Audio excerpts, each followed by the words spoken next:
Welcome back to Squawk Box. It's been a couple weeks now since Bitcoin's halving, and the price action of the cryptocurrency has been, well, volatile is maybe the word. For more on that in the equity markets, I want to bring in Anthony Pompliano. He's the founder of Pomp Investments. Good morning to you. Good morning. So the halving happened.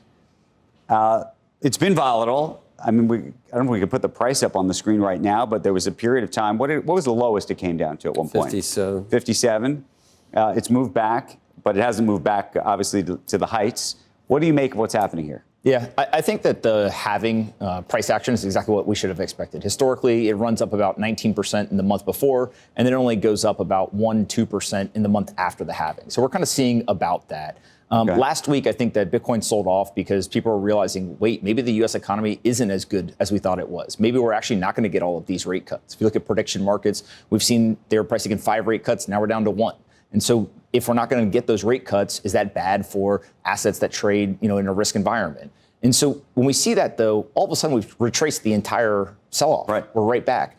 And one of the most interesting data points is that GBTC, the world's largest Bitcoin fund, saw 78 straight days of outflows once the ETFs got approved. Mm-hmm. On Friday, it had the first day of inflows, about $63 million. And so that doesn't mean that all of the selling is gone. But for 78 straight days, people were taking money out of that fund. And on Friday, they decided to start putting it back. We see the price rally. So what do you think that says about the overall scheme with Bitcoin and, more importantly, the ETF world?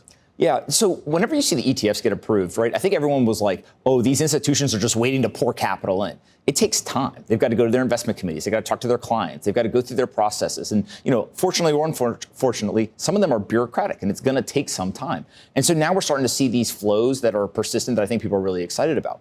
Another data point that's really important is that Bitcoin, although it is volatile day to day, the 200-day moving average just hit an all-time high, just crossed over $50,000 for the first time. And so over the long run, Bitcoin continues to kind of trend upwards, even though on a day-to-day basis that price is hyper volatile. Last week, BlackRock was saying that they're starting to see some increased institutional interest in crypto, in Bitcoin. How many pension plans, for example, have Bitcoin now? It's got to be single digits, right? I mean, no, it's really not adopted widely by fiduciary types. Is that coming?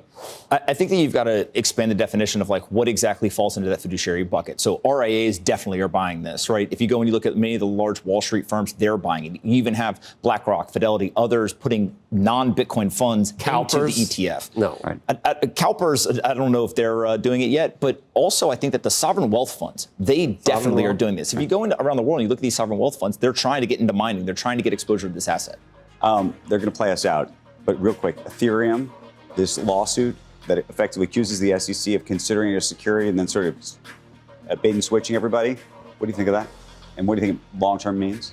The United States of America has an amazing court system, and we've seen over and over again the SEC and multiple players go to court. They argue it out. Sometimes the SEC wins, sometimes they don't. I think the judges will figure it out. That's very political. He's not giving us a side here. I don't know what the answer is. I don't think most people do. Thank you, Anthony. Appreciate it.